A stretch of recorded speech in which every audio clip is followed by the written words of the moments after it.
परमेश्वर का धन्यवाद हो, उसने एक और अवसर दिया उसके वचन में से बताने के लिए। और आज हम देखेंगे रोमियो 8वां अध्याय और उसकी पहली कुछ पदों को पढ़ेंगे। अब जो मसीह यीशु में है उन पर दंड किया गया नहीं, क्योंकि वे शरीर के अनुसार नहीं वरन आत्मा के अनुसार चलते। अब जो मसीह यीशु में उन पर दंड किया गया, दंड की आज्ञा व्यवस्था के अनुसार यहूदियों को मालूम था कि क्या होती है दंड की आज्ञा। और आगे जब हम इस चीज को पढ़ते हैं तो यहाँ पर लिखा भी है, पौलुस ने क्या लिखा है, क्योंकि जीवन की आत्मा की व्यवस्था ने मसीह यीशु में मुझे पाप की और मृत्यु की व्यवस्था से स्वतंत्र कर दिया। पाप की और मृत्यु की व्यवस्था से स्वतंत्र कर दिया। जो व्यवस्थाएं मूसा की थी, उन व्यवस्थाओं से प्रभु यीशु मसीह के ऊपर विश्वास करने से हम कई हद तक स्वतंत्र हो जाते हैं। पर इसका मतलब ये नहीं कि और व्यवस्थाओं को भूल जाए। व्यवस्थाएं अपनी जगह अहमियत रखती है, पर प्रभु यीशु मसीह ये जानता था और हमारा पिता परमेश्वर ये जानता था कि यदि व्यवस्थाओं के बोझ से इनको लाद दिया गया तो एक भी मनुष्य बच नहीं पाएगा, क्योंकि मनुष्य की फितरत होती है कि वो गलत करे। वो पाप से जन्मा है और पाप करेगा, ये तय है। अपने कामों के द्वारा धर्मी ठहरना बहुत मुश्किल है। ऐसा नहीं कि कोई धर्मी नहीं ठहर सकता था, क्योंकि मनुष्य रूप में पैदा हुआ प्रभु यीशु मसीह और पूर्ण रूप से 100% बिना पाप के था।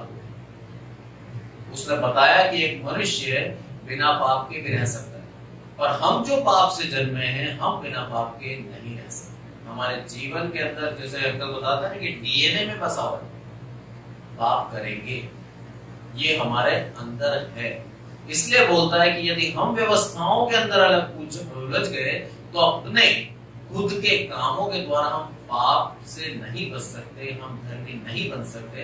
क्योंकि यशायाह कहता भी है कि मनुष्य जो अपने आप को धर्मी समझता है वो किसके समान है, उसकी धार्मिकता एक मैले चीथड़े के समान। हम कैसे कह सकते हैं कि हम धर्मी हैं? हम कहने का हक ही नहीं रखते। हम सिर्फ और सिर्फ परमेश्वर के पुत्र प्रभु यीशु मसीह की दया के अनुसार हम अपने आप को जीविता देखते हैं रोज।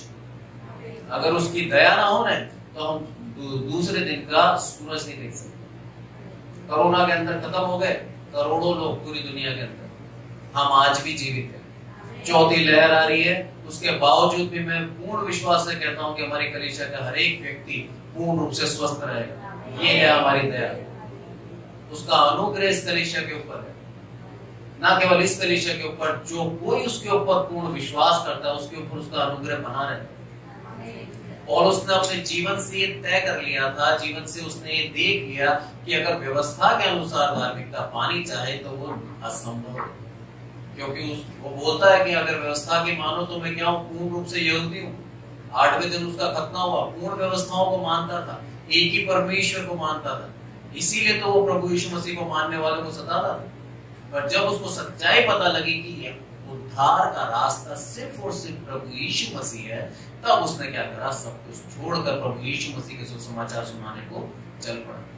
तो यहाँ पर भी वो यही बोलता है, अब जो मसीह में है उन पर दंड की आज्ञा नहीं है, क्योंकि जो कुछ उसने किया है, जो कुछ मनुष्यों ने किया है, हर एक पाप के लिए उसने खुद का बलिदान देकर क्या करा, उनके पापों से उनको मुक्त कर दिया।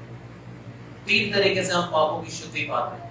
जो हमने जो भूतकाल में पाप किए वो तो हमें माफ कर दिए प्रभु यीशु मसीह ने अपने बलिदान के द्वारा। जो कर रहे हैं वो हमें क्या करता है, एक पुत्र के समान माफ करता जाता है। ऐसा नहीं है कि उद्धार पा लिया हमने तो हमने पाप करना छोड़ दिया। पाप तो जीवन भर करते रहेंगे, पर यह है कि पाप से वो बचाता है और पाप करने से पहले उसका पवित्र आत्मा जो हमारा सहायक है वो हमें बोध कराता है, ये गलत कर रहा है, मत करो, और हम उस चीज से अपने आप को बचा लेते हैं। अगर वो सहायक, वो पवित्र आत्मा का सहायक हमारे पास ना हो तो एक भी मनुष्य इस पृथ्वी पे ऐसा नहीं है जो बिना पाप के रह सके, करेगा। पर हमारा वो सहायक हमें क्या करता है, बार बार उस बोध कराता है कि गलत है, गलत है, गलत है। और यहाँ पर जब हम आगे पढ़ते हैं तो इसके अंदर साफ लिखा हुआ उसने, क्योंकि जो व्यवस्था शरीर के कारण दुर्बल होकर ना कर सकी उसको परमेश्वर ने किया, अर्थात अपने पुत्र को पाप में शरीर की समानता में और पाप बलि होने के लिए भेजकर शरीर में पाप पर दंड किया गया। अरे जो हमारा शरीर नहीं कर सकता था उसको प्रभु यीशु मसीह ने करके दिखाया, और उसके शरीर पर उसने क्या करा, पाप की दंड की आज्ञा ली, और वो पूर्ण रूप से पाप बलि होकर चढ़ाया गया। इसीलिए उसके चारों, दोनों हाथों में और सर पर और पैर पर खून था, क्योंकि पाप बलि को जब हम पढ़ते हैं तो उसके अंदर लिखा है वेदी के चारों अलंग पे क्या लगाएं आप, खून लगाएं बलि को शुभ। उसको सर पे कांटों का मुकुट पहनाया गया, यानी कि उसके एक छोर पर वहां पर खून था, दोनों हाथों पे खून था, उसके पैर पे। ये विधि नहीं थी दूसरों के लिए कि कीलों से ठोककर उसको लगाया जाए, दूसरों को बांधा जाता था। उसके जो 60 में बांधे गए थे वो दोनों के दोनों डाकू, उनके हाथों में कीलें नहीं ठोकी गई, पर ये विधि के अनुसार परमेश्वर ने ये तय किया गया कि इसकी पूरी क्रूस ना रहकर एक वेदी बन गया, और वो खुद याजक था प्रभु यीशु मसीह, और अपने आप का उसने बलिदान दिया। क्यों? ताकि हमारे जो भविष्य में आने वाले पाप हैं, जो भूत में पाप किए गए थे और जो प्रेजेंट में पाप है, तीनों काल के सारे पापों को माफ कर दे। उसके अंदर ये शक्ति और सामर्थ्य। प्रभु यीशु मसीह एक मनुष्य होकर 100% पूर्ण रूप से एक परमेश्वर था। उसने इस बात को साबित कर दिया अपने बलिदान के द्वारा। बलिदान आम बलिदान नहीं था, बहुत ही कठिन उसने दुख सहा हमारे लिए, और ये एकमात्र तरीका था जिससे पूरी मनुष्य जाति उद्धार पा सके। इसके अलावा कोई यदि उपाय होता तो पिता को अपने पुत्र का बलिदान करने की आवश्यकता नहीं होती। हमारे पिता की एक खूबी है कि वो भविष्य देख सकता है, आने वाले भविष्य को जानता है, हमारे भविष्य को भी और इस दुनिया के भविष्य को भी वो जानता है। इसीलिए उसने देख लिया था भविष्य की ये मनुष्य जाति बिना मेरे पुत्र का बलिदान दिए नहीं बच सकती, और उसने हमसे इतना प्रेम किया कि अपने इकलौते पुत्र को उसने दे दिया। ये उसका प्रेम, बदले में हमसे भी चाहता है थोड़ा सा प्रेम। वो प्रेम हम अपने समय के द्वारा दे सकते हैं, अपने धन के द्वारा दे सकते हैं, उसके सुसमाचार को सुनाने के द्वारा दे सकते हैं। ये प्रेम उसका रिटर्न यही कर सकते हैं और कुछ नहीं कर सकते। हम चाहें कि हम उसके लिए बलिदान हो जाए तो वो गलत है, क्योंकि उसका बलिदान चाहा ही, वो सिर्फ चाहता है हमारा दिल पूर्ण रूप से हम उसको दे दें। इसी चीज को हम आगे पढ़ेंगे, बहुत से वचन है, मैं थोड़ा सा और आगे पढ़ता हूँ फिर आगे वचन में जाएंगे हम। कि यहाँ पर कहता है वो 4वीं आयत में, इसलिए कि व्यवस्था की विधि हम में जो शरीर के अनुसार नहीं परंतु आत्मा के अनुसार चलते हैं पूरी की जाए। अब यहाँ पर उसने बता दिया कि प्रभु यीशु मसीह आत्मा के चलाए चलता था, और हम भी क्या करें, आत्मा के चलाए यदि चलेंगे तो व्यवस्था की विधियों को पूरी करेंगे। शारीरिक जीवन और आत्मिक जीवन दोनों में बहुत अंतर है। शारीरिक जीवन स्वार्थी होता है, वो खुद के लिए जीता है, उसको मनुष्य की कोई आवश्यकता नहीं, उसको दूसरों के हित की कोई आवश्यकता नहीं है, क्योंकि वो स्वार्थी जीवन जीता है। उसको सिर्फ और सिर्फ खुद का लाभ हो जाए ऐसा जीवन वो चाहता है, और जब उसको ऐसा नहीं मिलता तो उसका मन खेदित होता है। ये होता है शारीरिक जीवन। आज मैंने चाह कर ली कि साहब मुझे एक कार मिलनी चाहिए, मुझे नहीं मिली, किसी और को मिल गई, मैं खेदित हो जाऊं कि मेरी इच्छा थी, मेरे को मिलना था, मैं इस चीज को डिजर्व करता हूं, मैं योग्य हूं इसके, मुझे मिलना था, मुझे नहीं मिला, इसको मिल गया। कैसे मिल गया? परमेश्वर की इच्छा के अनुसार मिला है। उसकी इच्छा के अनुसार एक पत्ता भी नहीं हिलता, वचन कहता है। बिना उसकी इच्छा के हो सकता है कुछ? नहीं हो सकता। हम उसके ऊपर विश्वास नहीं करते, अपनी योग्यताओं के ऊपर घमंड करते हैं। प्रभु ऐसा जीवन नहीं चाहता, क्योंकि शरीर के अनुसार वो जीना वाले व्यक्ति को तुच्छ मानता है। जीना ही नहीं चाहिए शरीर के अनुसार, क्योंकि वो जीवन स्वार्थी जीवन होता है। वो बोलता है आत्मा के अनुसार चलाए चले आप, जैसे आत्मा आपको लेके चल रही है। और आत्मा किसको लेके चलती है? जो उसके ऊपर विश्वास करता है, जो प्रभु यीशु के ऊपर पूर्ण विश्वास करता है, उसके अनुसार प्रभु यीशु उसको क्या देता है, आत्मा का एक सहायक देता है, पवित्र आत्मा का सहायक देता है, और उसके अनुसार वो अपने जीवन को चलाता है। प्रभु यीशु मसीह ऐसा नहीं कि बड़ा हुआ तभी आत्मा के अनुसार चलाए। वो जब छोटा था, बालक था, मात्र 12 साल का था, प्रति वर्ष उसको फसह के पर्व पे ले जाया जाता था यरूशलेम। और क्या हुआ उस समय भी जब उसको ले जाया गया, यहाँ पर देखते हैं हम लूका 2:46 में, यहाँ कहता है वो 3 दिन के बाद उन्होंने उसे मंदिर में उपदेशकों के बीच में बैठे और उनकी सुनते और उनसे प्रश्न करते हुए पाया। ये आत्मा के अनुसार चलना है, सिर्फ और सिर्फ उसी की बातों में हमारा मन लगेगा। उपदेश सुनना, उपदेश सुनाना, प्रश्न करना, सिर्फ किसके बारे में, वचन के अनुसार सीखना, यही हमारा आत्मिक जीवन होना चाहिए। जितना ज्यादा हम सीख सकें, जितना ज्यादा हम उसके बारे में पता कर सकें, यही आत्मिक जीवन है। और कोई लालसा बस्ती ही नहीं है यदि आत्मिक जीवन हम जी रहे हैं। कोई इच्छा ही नहीं बचेगी आपकी। घर कैसा भी मिला है कोई फर्क नहीं पड़ता, क्योंकि यदि हम पुराने दासों की बात करें जो भविष्यवक्ता थे, उन लोगों को पता नहीं कैसे कैसी अवस्था में रखा परमेश्वर ने, उसके बावजूद भी वो परमेश्वर का धन्यवाद देते हैं। एलिया को देख सकते हैं, जंगल में भागता रहा बेचारा, कौवे उसको खाना देते थे। हम किसी पशु का झूठा खाना नहीं खाते, और कौवे को तो हम इस तरह का समझते हैं कि क्योंकि वो गंदा कहीं भी से भी खा लेते हैं, वो लाला के उसको खाना दे रहे हैं और वो खा रहे हैं। सोचो, परमेश्वर ने ऐसी अवस्था में रखा, ना उसके ऊपर छत है, ना उसके पास खाना है, ना उसके पास कोई एयर कंडीशन है, कुछ भी नहीं है उसके पास। उसके बाद भी परमेश्वर की आज्ञाओं का पालन करता जा रहा है, उसकी आज्ञाओं को मानता जा रहा है, और उसकी आज्ञाओं से, उसकी विधियों से प्रसन्न है। सबसे बड़ी बात, प्रसन्न होना। हम हमारी अवस्थाओं में जब प्रसन्न होंगे जब हम आत्मिक जीवन जिएंगे। पर यदि शारीरिक जीवन जी रहे हैं तो शारीरिक अभिलाषाओं के पीछे भागेंगे, ये तय है। प्रभु यीशु मसीह खुद कहता है, बोला मेरे पास कोई घर नहीं है रहने के लिए। लोमड़ियों के पास तो रहता है भट चुकने के लिए, पर मेरे पास नहीं है। जो इस सृष्टि का रचयिता है वो खुद के लिए कहता है कि मेरे पास नहीं है। उसके बाद भी अपने पिता की मर्जी के अनुसार चलता रहा, उसके पिता की हर एक आज्ञा को 100% माना उसने। ये है आत्मिक। और यहाँ पर वो साफ कहता है, 12 वर्ष का था, यहाँ पे लिखा है ऊपर कि 41 में कहता है उसकी माता पिता प्रति वर्ष फसह के पर्व में यरूशलेम जाया करते थे। जब यीशु 12 वर्ष का हुआ तो वे पर्व की रीति के अनुसार यरूशलेम को गए। मात्र 12 साल का बच्चा। आज मैं देखता हूँ 12 साल के बच्चे हमारी 7th क्लास में रहते हैं। 7th क्लास के बच्चे पूर्ण रूप से सांसारिक हो चुके हैं, पूर्ण रूप से। उनको मोबाइल चाहिए, अच्छा उनको साइकिल चाहिए, परमेश्वर की बात में उनका 1% मन नहीं है। यह है सांसारिक। उनको बिठा लो आप, इच्छा ही नहीं है। जबरदस्ती फोर्सली पिता बिठा ले तो बात अलग है, बाकी उनकी खुद की दिल की अगर इच्छा करी जाए तो वो चाहते हैं दोस्तों के साथ एंजॉय करना, खेलना, कूदना, नए नए गैजेट्स चाहिए उनको। वो पूर्ण रूप से सांसारिक बने हुए।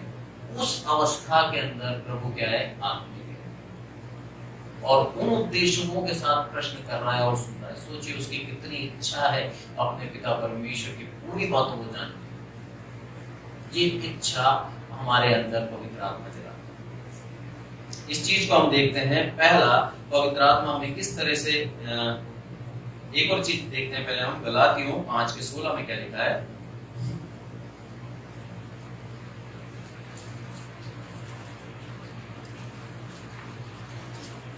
क्या कहता है, पर मैं कहता हूं आत्मा के अनुसार चलो तो तुम शरीर की लालसा किसी रीति से पूरी ना करो। आत्मा के अनुसार जब हम चलेंगे तो हमारी जो लालसाएं हैं, जो हमारी इच्छाएं हैं, वो किसी भी रीति से पूरे करने की इच्छा ही नहीं होगी, खत्म हो जाएगी। जो दिया प्रभु ने उसमें संतुष्ट हो जाएंगे। बहुत बड़ी बात है संतुष्ट होना, क्योंकि जीवन में संतुष्टि सिर्फ और सिर्फ प्रभु यीशु दे सकता है और कोई नहीं दे सकता। इतने अमीर हैं दुनिया के अंदर, इंडिया के अंदर सबसे अमीर अंबानी जी हैं, उसके बावजूद भी वो वर्ल्ड के अमीर होना चाहते हैं। 6,000 करोड़ के घर में रहते हैं, 6,000 करोड़। हमारा राष्ट्रपति इतना नहीं कमाता, उससे ज्यादा उसके जो सेवक हैं उनको वो सैलरी देता है। इतना ज्यादा पैसा उसके पास है। 3 लाख के कप में चाय पीती है, 3 लाख का एक कप बैठता उसका चाय का, उसकी वाइफ का। उसके बाद भी उनकी पैसा कमाने की जो लालसा है खत्म नहीं। हर एक चीज आप देख लो, रिलायंस की, मोबाइल ले लो, कपड़े ले लो, राशन ले लो, हर एक चीज, पेट्रोल ले लो, कौन सी चीज छोड़ी उसने? प्लास्टिक, जितनी भी हमारी कुर्सियां वगैरह, उसका जो रॉ मटेरियल है वो रिलायंस से देता है। कोई भी चीज नहीं छोड़ी उसने। और अब स्कूल डिपार्टमेंट में भी आना चाहता है, एजुकेशन में भी आना चाहता है, ऑनलाइन। कुछ बचा? लालसा ही खत्म नहीं हुई। और कमा लूं, और कमा लूं, और कमा लूं। इतना जितना है उसके पास, उसका भोग नहीं कर सकता। कर सकता है? एक साल में 22 बिलियन करोड़ कमाता है। 22 बिलियन, 22 को इंटू कर दो 100 से, यानी 2200 करोड़ रुपए एक साल में कमाता है, वो भी डॉलर में। तो भी उसका खर्चा, मतलब वो चाहता है और ज्यादा। इससे ज्यादा हम कमा सकते हैं? हमारी सोच भी नहीं होती।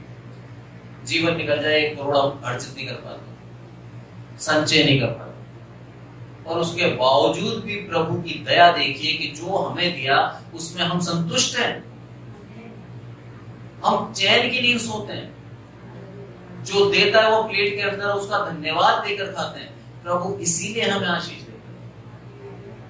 जब तक हम उसको निरंतर धन्यवाद देते रहेंगे, हमारे ऊपर उसकी आशीष बनी रहेगी। जब हमने उसकी आशीषों के ऊपर नए नुक्स लगाने लग गए, कुड़कुड़ाने लग गए, वो हमारे ऊपर से आशीष उठा लेता है। फिर वो बोलता है अब तू तेरी, जो तू अपने आप पर जो विश्वास करता है, अपनी सामर्थ्य पे विश्वास करता है कि मैं योग्य हूं, मैं ये कर सकता हूं, करके दिखा। मेरी दया के बिना तू क्या कर सकता है, अब तू करके दिखा। उसकी दया के बिना हम कुछ नहीं। बहुत अच्छा वचन था कि उसकी आज्ञा थी, उसके वचन थे कि तेरे मुझे ढूंढते हो ना, मुझे ढूंढो, इनको छोड़। सच बात है। यदि वो बोल देता ना एक बार भी कि इनके पापों की सजा इन्हीं से लो, एक व्यक्ति नहीं बचता इस दुनिया में, एक व्यक्ति नहीं बचता। और उसकी दया देखिए, उसने सब कुछ अपने ऊपर उठा लिया। हर एक मनुष्य के पापों को अपने ऊपर उठा के उसने एक एग्जाम्पल दे दिया कि मैं तुम्हारे लिए बलिदान हुआ हूं। अब सिर्फ तुम्हें क्या करना है? सिर्फ और सिर्फ मुझ पे विश्वास करना है कि हाँ, मेरे पापों का बलिदान मेरे प्रभु यीशु मसीह ने सह लिया। बस इतना विश्वास करना। और ये विश्वास हम क्यों नहीं कर पाते? क्योंकि हम अंगीकार नहीं करते हमारे पापों को। मैं रोज इसी चर्च के अंदर जो हमारी चैपल होती है टीचर्स की, रोज प्रचार करता हूं। रोज उनको बोलता हूं कि तुमने जो पाप किया उसका अंगीकार करके देखो। एक भी टीचर के मुंह से ये नहीं निकलता कि मैंने पाप किया। एक मसीह ही होता है जो पूर्ण रूप से अपने गुनाहों को मान लेता है प्रभु यीशु मसीह के आगे। एक अधर्मी, एक अविश्वासी के सामने आप पूछ बोल के देखो कि तूने जो पाप किया उसका अंगीकार कर, निकलता नहीं है मुझसे। बोलता ही नहीं है मैंने जीवन में कभी झूठ बोला, झूठ भी नहीं बोला। साहब हम तो सच्चे हैं, हमने पाप ही कहाँ किया। जब तक वो पाप का अंगीकार नहीं करेंगे तो प्रभु यीशु मसीह का बलिदान उनके लिए व्यर्थ है। और वचन कहता भी है कि नाश होने वालों के लिए क्रूस की कथा क्या है? व्यर्थ। पर हमारा काम क्या है? हमारा काम है प्रभु यीशु मसीह का सुसमाचार सुनाते रहना। ये हमारा काम है। जो उसने हमें काम दिया हम उस काम को करेंगे। परमेश्वर की मर्जी वो किसको चुनता है और उसको अप्रिय जानता है। आगे हम देखते हैं कि पवित्र आत्मा हमारा सहायक है। ये लिखा है यूहन्ना 14:16 में। और यहां पर वो साफ कहता है कि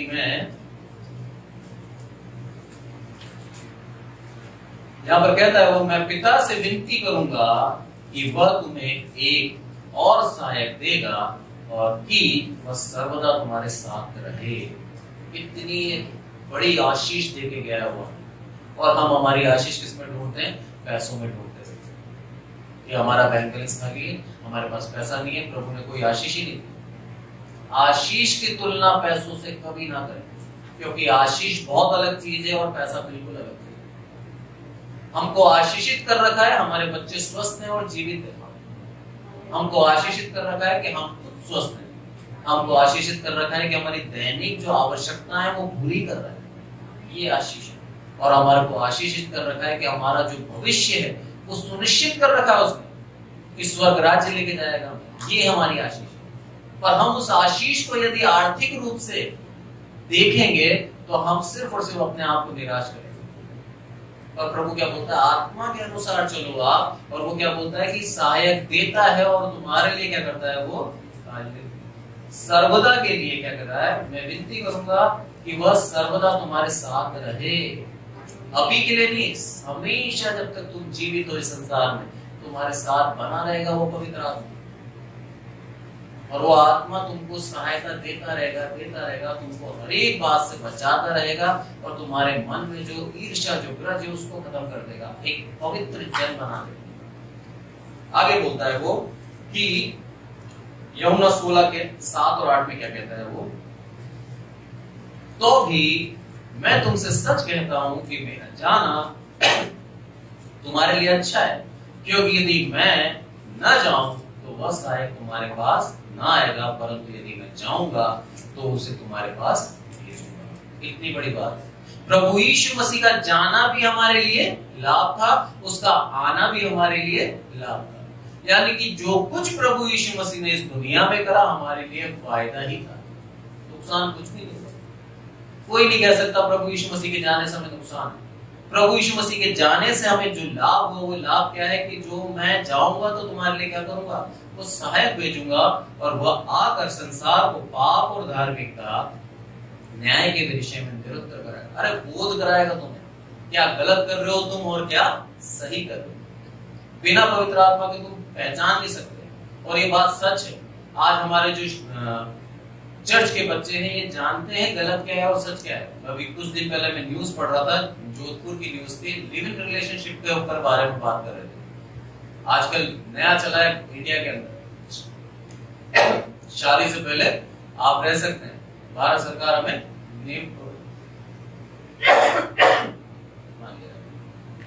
शादी से पहले हम रह सकते हैं। 138 केस दायर हुए साहब, 138 केसेस, और उनको ये मालूम ही नहीं है कि हम जो कर रहे हैं वो पाप है, वो गलत है। फैशन है साहब, गवर्नमेंट हमें क्या करती है,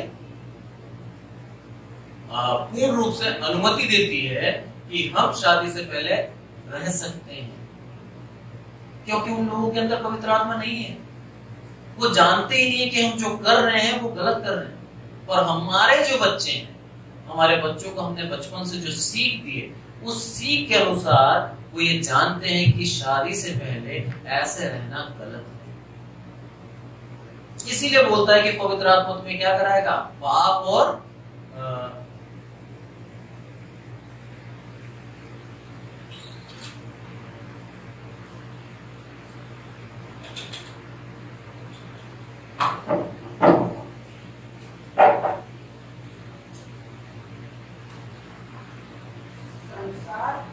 पाप और धार्मिकता और न्याय के विषय में निरुत्तर करेगा।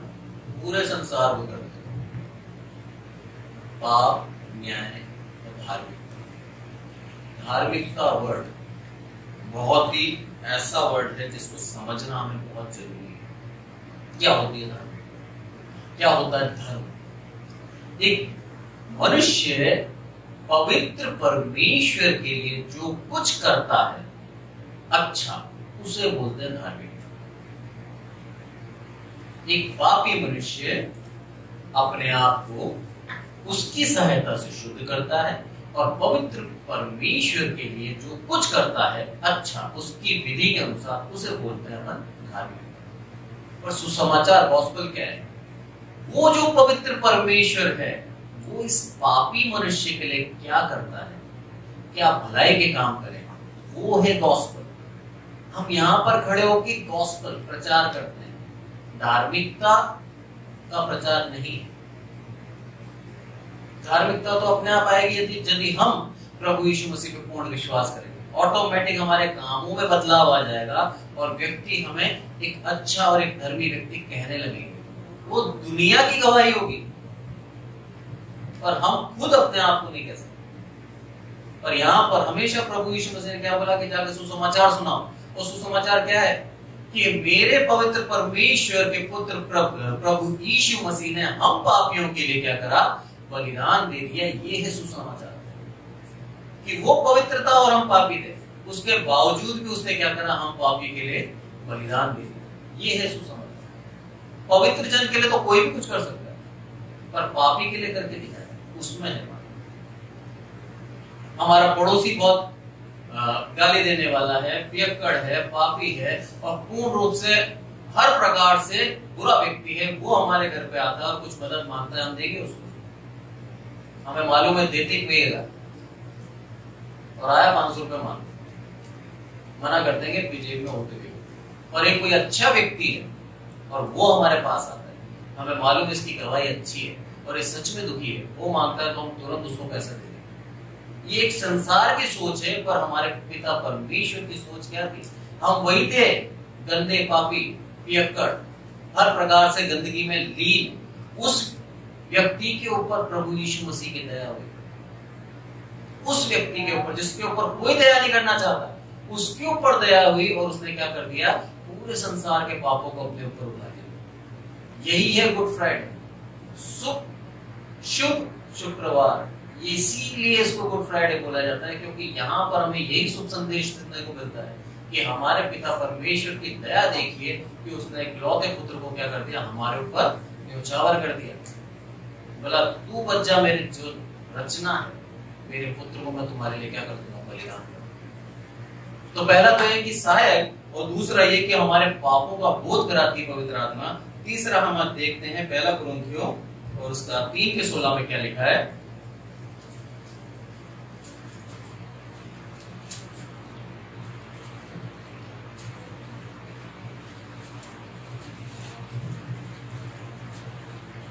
क्या तुम नहीं जानते कि तुम परमेश्वर का मंदिर हो और परमेश्वर का आत्मा तुम में वास करता है? इतनी बड़ी बात पवित्र आत्मा कह रहा है कि भैया क्या तुम नहीं जानते कि हम लोग जो एक पापी थे किसी समय, आज परमेश्वर का मंदिर बन गए। इतनी बड़ी बात। अब पवित्र से इतना पवित्र बना दिया कि प्रभु हमारे अंदर वास करना चाहता है, उसकी आत्मा हम में वास करना चाहता है। ये पवित्र आत्मा का सिद्धांत कि उसके चलाए जब हम चलते हैं और आत्मिक जीवन को हम महसूस करते हैं, आत्मिक जीवन के अनुसार जब हम चलते हैं, तब ऐसा होता है कि वो हमारे शरीरों को क्या बना देता है, मंदिर बना देता है। और उस मंदिर के अंदर क्या करता है, वो वास करना चाहता है। और आगे कहता है वो पहला, पढ़ लीजिए चलो। यदि कोई परमेश्वर के मंदिर को नष्ट करेगा तो परमेश्वर उसे नष्ट करेगा, क्योंकि परमेश्वर का मंदिर पवित्र है और वो तुम हो। इतनी बड़ी बात। हमारे शरीर के ऊपर हमारा अधिकार नहीं है। आज बता रही हूँ कि हम हमारे शरीर को नष्ट नहीं कर सकते। इसीलिए यहूदा इस्करियोती ने जब अपने आप के प्राणों का बलिदान मतलब वो करा, उसने आत्महत्या करी, तो वो नष्ट कर दिया, उसको मौका नहीं मिला। हाँ, पर यदि पछतावा करके माफी मांगता तो मेरा प्रभु इतना ज्यादा दयालु उसे माफ कर देता। और उसने अपने शरीर को नष्ट कर दिया जिसके ऊपर हमारा खुद का अधिकार है। अरे परमेश्वर का मंदिर है, हम इसको नष्ट नहीं कर सकते। नष्ट कर दिया तो क्या बोला, साफ चेतावनी है, तो परमेश्वर उसे नष्ट कर देगा। क्योंकि क्या है ये, वह क्योंकि परमेश्वर का मंदिर पवित्र है और वह तुम हो। इतना बड़ा आदर दिया एक मनुष्य को प्रभु ने, इतना बड़ा आदर कि हम एक मंदिर है, तो हमारा कर्तव्य, हमारा दायित्व क्या बन जाता है, इसको पवित्र रखना। यदि हम पवित्र नहीं रखते तो उसका आत्मा हमारे अंदर वास कैसे करेगा? और उसका आत्मा ही हमें सिखाता है कि हम इसको पवित्र कैसे रखें। हमारे मन के विचार हमको अशुद्ध करते हैं। वचन कहता है कि जो तुम खाते हो उससे तुम अशुद्ध नहीं होते, पर जो तुम्हारे मुंह से निकलते हैं, जो तुम्हारे विचार हैं, वो तुम्हें अशुद्ध करते हैं। तो हमें कितना सोच समझ के बोलना चाहिए, इतना हमें सोच समझ के प्रभु के वचनों को भी बोलना चाहिए कि गलत ना बोले। आगे बोलता है वो चौथी चीज हम देखते हैं इसके अंदर, पहला कुरिन्थियों 2:10 में क्या बोलता है वो, परंतु परमेश्वर ने उनको अपनी आत्मा के द्वारा हम पर प्रकट किया, क्योंकि आत्मा सब बातें वरन परमेश्वर की गूढ़ बातें भी जानता है। इतनी अच्छी बात। यदि हमें उसकी बातों को जानना है, उसके रहस्यों को जानना है, तो सिर्फ और सिर्फ उसका आत्मा हमें सिखाता। अभी प्रकाशित वाक्य पढ़ते हैं, बहुत सी ऐसी भविष्यवाणियां हैं, बहुत सी ऐसी बातें हैं जो हमको पूर्ण रूप से समझ नहीं पाते, पर यदि उसका आत्मा हमें समझाएगा तो हम समझेंगे, नहीं तो और नहीं समझ सकते। कितना भी हम ज्ञानवान हो, कितनी भी पीएचडी कर रखी हो, कितने भी बड़ी डिग्री ले रखी हो, पर उसकी आत्मा के द्वारा ही उसके वचनों को पढ़ सकते हैं। मुझे याद है, मैं मेरे टीचर्स जो जाता है मोस्टली मैं उसको बाइबल दे के भेजता हूँ, जैसे नौकरी छोड़ दी तो इन वचनों को तुम पढ़ना। पढ़ते भी हैं बहुत से, पर उनकी समझ भी नहीं आती। ग्रेजुएट है, मास्टर्स कर रखी है, बीएड कर रखा है, 10th क्लास को पढ़ा रहे हैं, पर इस वचन को समझने की जब बारी आती है तो ऊपर से निकल जाता है। क्यों? पवित्र आत्मा का अभाव। पवित्र आत्मा उनको उस चीज उनके अंदर है ही नहीं। पर यदि वो मांगेंगे और सच में विश्वास करेंगे तो प्रभु उनके ऊपर दया करेगा, और दया करता भी है। बहुत से टीचरों को अब समझ में आने लगे, पढ़ते हैं, वो रोज बाइबल पढ़ते हैं। प्रभु की दया, और उस दया के अनुसार प्रभु उनके ऊपर भी दया करेगा और उनको भी बचा लेगा। हमारी यही प्रार्थना होनी चाहिए कि प्रभु हमें तो तूने बचा लिया, दूसरों को भी बचा लिया। और आगे बढ़ते हैं हम। 5वीं चीज क्या बोलता है वो? सामर्थ का पाना आत्मा की ओर से होता है। इसको हम देखते हैं प्रेरित को काम 1:8।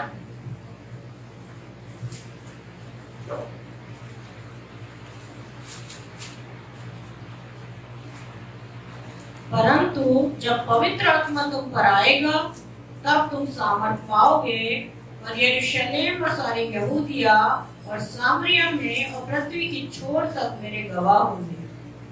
परमेश्वर का पवित्र आत्मा तुम पर आएगा तो तुम सामर्थ्य। इतनी एक अच्छी आयत दी है प्रभु ने कि हमारे सामर्थ उसकी आत्मा की ओर से। हम हमारे शारीरिक बल के ऊपर भरोसा नहीं कर सकते। उसकी सामर्थ के अनुसार कब मिलेगी हमें? जब उसका आत्मा हम पर आएगा। और आत्मा कब आएगा? जब हम मांगेंगे, उसके पुत्र के ऊपर विश्वास करेंगे, उसके बलिदान को हम व्यर्थ नहीं जाने देंगे, उसके बलिदान पे विश्वास करेंगे और उद्धार पाएंगे। तब क्या होगा? उसका आत्मा हम पर आएगा, और ना केवल आएगा पर उसको क्या करेगा? पृथ्वी की छोर तक मेरे गवाह होंगे तुम लोग कि हाँ, प्रभु यीशु मसीह ही सच्चा प्रभु है। ये गवाह बन जाएंगे हम, क्योंकि हमारे मुंह चुप नहीं रहेंगे। हम निरंतर उसको बोलते रहेंगे, निरंतर प्रभु की वचनों को हम सुनाते रहेंगे, निरंतर उसके जीविते गवाह बन जाएंगे।